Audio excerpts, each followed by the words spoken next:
Hello बच्चों, physics की इस लेक्चर सीरीज में हम लोग जेई और नीट में जो फिजिक्स के टॉपिक हैं उनको पढ़ेंगे।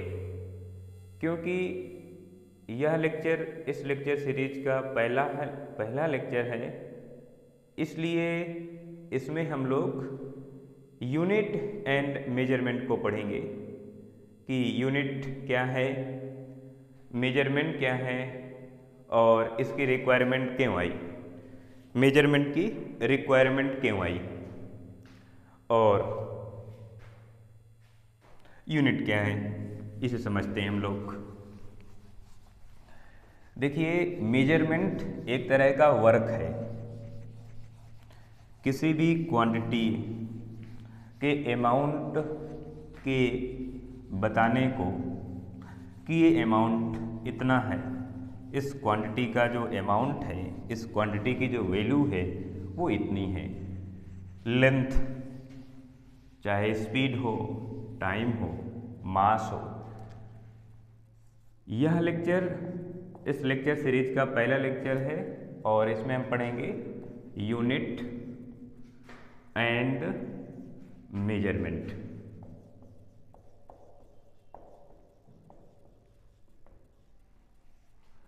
यूनिट एंड मेजरमेंट को पढ़ेंगे। तो मेजरमेंट तो एक तरह का वर्क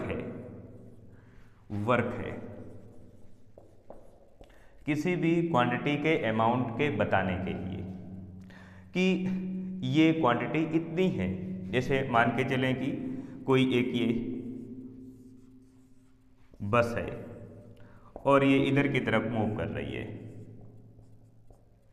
इधर की तरफ जा रही है, तो इसकी स्पीड कितनी है, इसका वेलोसिटी कितनी है,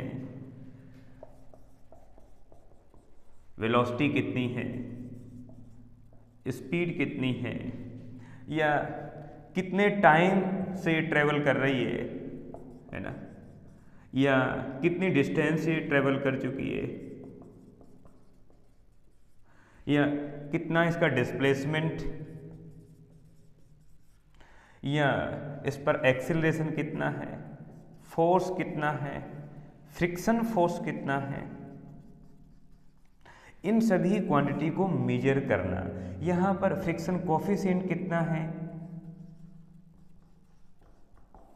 फ्रिक्शन कोफिशिएंट कितना है, कितनी स्पीड से ये रोटेट कर रहा है इसका पहिया। तो इन सभी चीज़ों को मेजरमेंट करने का जो वर्क है, उस वर्क को, इन सभी क्वांटिटी को बताने का जो वर्क है उसे हम लोग मेजरमेंट कहते हैं। मेजर करने का जो वर्क है उसे हम लोग मेजरमेंट कहते हैं। अब आते हैं हम लोग बेसिक क्वांटिटी और डिराइव क्वांटिटी पर और समझते हैं कि बेसिक क्वांटिटी क्या है, डिराइव क्वांटिटी क्या है। देखिए, बेसिक क्वांटिटी वो हैं जो सेल्फ डिपेंड होती हैं, किसी अदर क्वांटिटी पर डिपेंड नहीं होती हैं, उन्हें हम लोग कहते हैं बेसिक क्वांटिटी कहते हैं। लेकिन डिराइव क्वांटिटी वो हैं जो बेसिक क्वांटिटी पर डिपेंड होती हैं। हम समझते हैं बेसिक क्वांटिटी मतलब फंडामेंटल क्वांटिटी,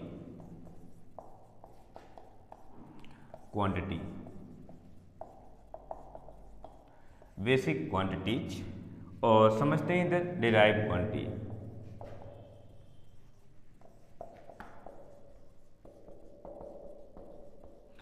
समझते हैं, आओ देखते हैं।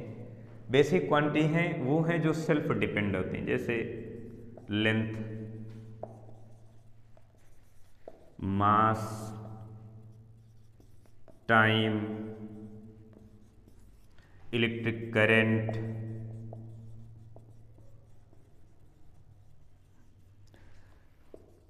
टेम्परेचर, या ल्यूमिन इंटेंसिटी,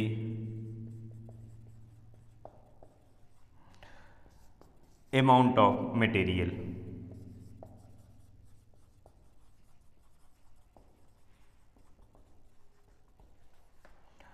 और इनकी अपनी अपनी अलग अलग यूनिट हैं, जैसे हम लोग बेसिक यूनिट भी कह सकते हैं। इसे हम लोग कहेंगे मीटर। देखिए, लेंथ की बहुत सारी यूनिट होती हैं, मीटर है, सेंटीमीटर है, किलोमीटर है, या और बहुत सारी यूनिट होती हैं, लेकिन उनमें से एक हम यूनिट डिसाइड करते हैं जिसे हम एसआई यूनिट कहते हैं। एसआई यूनिट एक क्वांटिटी की एक होती है, जैसे kilogram second, electric current mean ampere, इसकी यूनिट एम्पियर लिखते हैं, टेम्परेचर केल्विन लिखते हैं, और लेमिन इंटेंसिटी कैंडेला लिखते हैं सीडी, और amount of material, amount of substance mole लिखते हैं। अब आते हैं डिराइव क्वांटिटी पर। तो डिराइव क्वांटिटी वो हैं जो बेसिक क्वांटिटी के हेल्प से बनाई जाती हैं, बेसिक क्वांटिटी पर डिपेंड होती हैं, उन्हें हम कहते हैं डिराइव क्वांटिटी। जैसे स्पीड हम लिखें वेलोसिटी,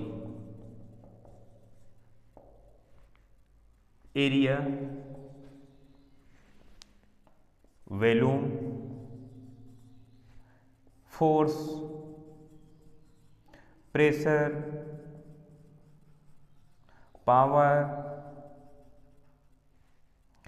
इस तरह की जो क्वांटिटी हैं उन्हें हम कहते हैं डिराइव क्वांटिटी कहते हैं। ध्यान रखना है कि इनको बनाने के लिए हम लोग बेसिक क्वांटिटी की हेल्प लेते हैं। जैसे स्पीड हम लिखते हैं तो स्पीड को लिखने के लिए हम लोग लिखते हैं डिस्टेंस डिवाइड बाय टाइम, ऐसा लिखते हैं। इसके लिए हम लोग डिस्प्लेसमेंट डिवाइड बाय टाइम ऐसा लिखते हैं। एरिया में लेंथ मल्टीप्लाई विड्थ लिखते हैं, और वॉल्यूम में LBH हाइट भी इसमें शामिल हो जाती है। अगर हम फोर्स को देखें तो मास मल्टीप्लाई एक्सीलरेशन होता है, और इसे मास और d²x divide by dt²। Second derivative लिखें डिस्प्लेसमेंट का। तो देखें आप यहाँ पर ये जो मास है, डिस्प्लेसमेंट है, टाइम है, ये सभी तो बेसिक क्वांटिटी हैं और इनकी हेल्प से ये एक डिराइव क्वांटिटी डेवलप हो रही है। चाहे हम प्रेशर की बात करें, पावर की बात करें, या किसी अदर क्वांटिटी की बात करें, जो बेसिक क्वांटिटी है वो तो सेल्फ डिपेंड है, जो फंडामेंटल क्वांटिटी है वो तो सेल्फ डिपेंड है, बट डिराइव क्वांटिटी फंडामेंटल पर डिपेंड है। अब हम इसके बाद पढ़ेंगे इस लेक्चर में डायमेंशनल फार्मूला। डायमेंशनल फार्मूला क्या है, आओ समझते हैं।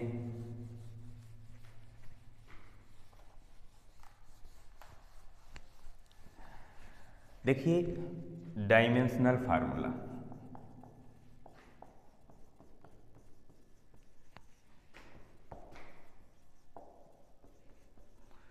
देखो भाई डायमेंशनल फार्मूला हम लोग बेसिक क्वांटिटी के भी लिखेंगे, जैसे लेंथ, मास,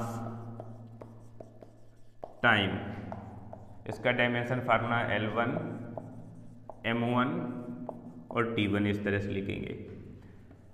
इसके बाद हम लोग उन क्वांटिटी का डायमेंशन फार्मूला पढ़ेंगे जो डिराइव्ड हैं या लेंथ के इक्विवेलेंट हैं। सबसे पहले हम समझ लेते हैं कि उन क्वांटिटी का डायमेंशन फार्मूला जो लेंथ के इक्विवेलेंट हैं, जैसे डिस्टेंस, डिस्प्लेसमेंट, ये क्वांटिटी ऐसी हैं जिनका डायमेंशन फार्मूला लेंथ के डायमेंशन फार्मूले के इक्वल है।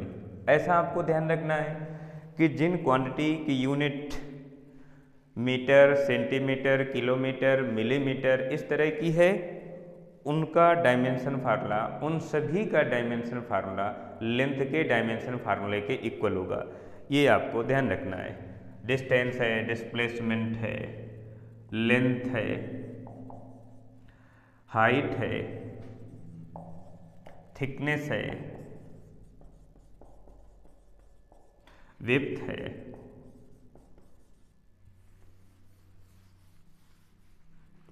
रेडियस है,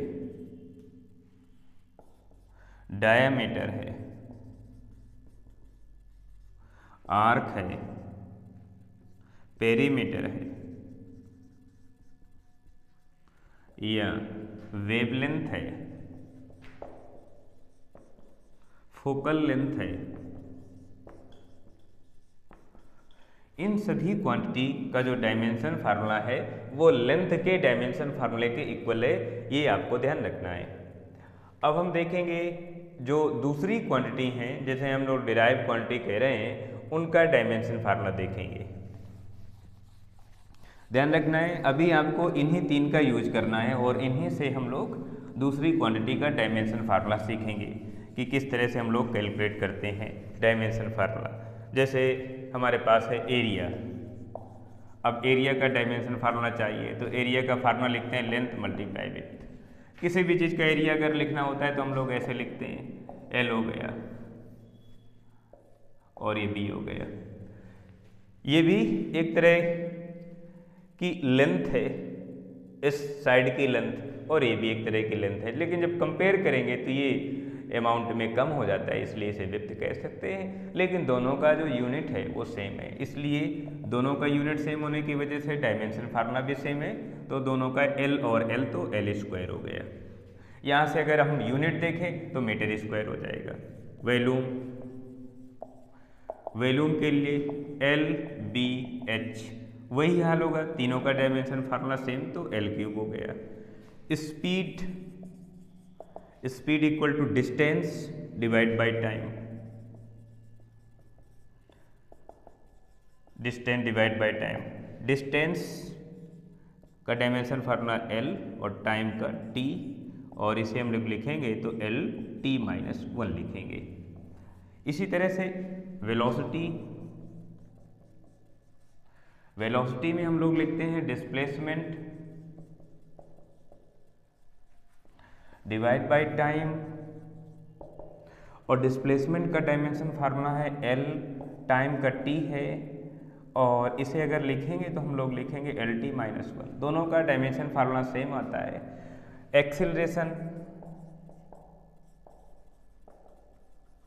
acceleration equal to rate of change of velocity with respect to time, तो dv बाई dt लिख सकते हो, delta v by delta t लिख सकते हो। तो इसका डायमेंशन फार्मूला हमारे पास है एल टी माइनस 1 है और इसका t है, तो इसे हम लिख सकते हैं एल टी माइनस 2, ऐसा लिख सकते हैं एल टी माइनस 2। इसके बाद जैसे फोर्स पढ़ना है, फोर्स से तो force equal to mass multiply acceleration होता है, तो मास का डायमेंशन फार्मूला m और एक्सेलरेशन का भी हमने लिखा एल टी माइनस 2, तो एक साथ लिखेंगे एम एल टी माइनस 2। इस तरह से ये फोर्स का डायमेंशन फार्मूला हो गया। और कुछ सीखते हैं इसके आगे। इसी सीक्वेंस में हमें ये शुरू के 2-3 केवल ध्यान रखने हैं, मास का, लेंथ का और टाइम का। ये लेंथ, मास, टाइम, इन तीनों का डायमेंशन फार्मूला ध्यान रखना है, और इनके अलावा बाकी सभी में ध्यान रखने की कोई ज़रूरत नहीं है। हम लोग फार्मूला यूज करेंगे और उसका डायमेंशन फार्मूला में मिल जाएगा। बस ये ध्यान रखना है कि फार्मूले के बेस में हम लोग किस तरह से इनका डायमेंशन फार्मूला कैलकुलेट करेंगे, ये आपको ध्यान रखना है। और कुछ आगे सीखते हैं, जैसे वर्क, जैसे हम लोग एनर्जी भी कहते हैं। अब इसका डायमेंशन फार्मूला देखते हैं, तो इसका डायमेंशन फार्मूला देखने के लिए हम लोग देखेंगे कि वर्क का फार्मूला क्या है। वर्क का फार्मूला फोर्स मल्टीप्लाई डिस्प्लेसमेंट, ऐसा पढ़ते हैं। और फोर्स का डायमेंशन फार्मूला हमें मालूम है, अभी हमने पढ़ा M L T minus 2। Displacement का तो जानते ही हो, और दोनों को जब एक साथ हम लिखेंगे तो वर्क और एनर्जी दोनों का जो डायमेंशन फार्मूला है वो मिलेगा M L square T minus 2, इस तरह से मिलेगा। समझते हैं इनका डायमेंशन फार्मूला है फोर्स मल्टीप्लाई डिस्प्लेसमेंट। अब फोर्स का डायमेंशन फार्मूला है M L T minus 2, displacement का है एल, तो एक साथ लिखेंगे तो M L square T minus 2, इस तरह से लिखेंगे। यही एनर्जी का हो जाएगा, चाहे काइनेटिक एनर्जी हो, पोटेंशियल एनर्जी हो, इंटरनल एनर्जी हो, एक्सटर्नल एनर्जी हो, किसी भी टाइप की कोई भी एनर्जी हो, एनर्जी का डायमेंशन फार्मूला।